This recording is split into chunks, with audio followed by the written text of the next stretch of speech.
Hello mga ga, subukan natin sa maliit lang na recipe, yung pandan cheese loaf. Gagawa lang tayo ngayon ng 2 cups lang na harina, kaya tara na. So dito gagamit tayo ng 1 cup na light brown sugar at 1/4 teaspoon asin. Para sa ating flavor ay gagamit lang ako dito ng 2 tablespoon na pandan flavor powder. Maglagay ng 2 piraso na large na itlog at 1/4 cup na mantika. 1 cup evaporated milk and din haluin lang muna.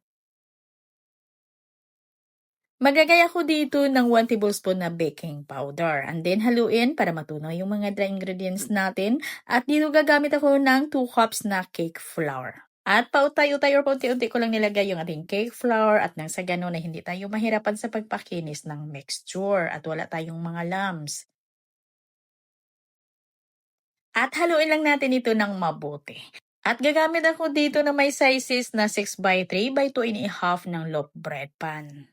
At dahil cheese pandan yung recipe natin ngayon, kaya maglagay tayo dito ng palaman na cheese at gumamit ako dito ng cheese na quick melt. At ilagay ko lang yan sa gitna at tabunan ko ulit ng ating mixture at lutuin ko ito sa aking kaserola.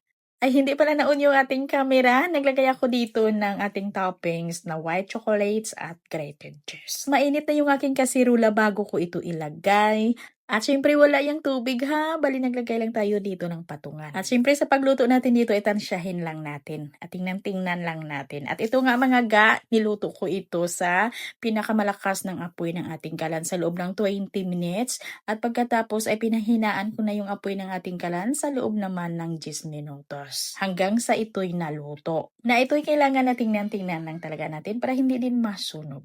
At mga ga, hanggang dito lang yung ating video. Sana makagawa kayo nito kahit sa maliit lang na recipe.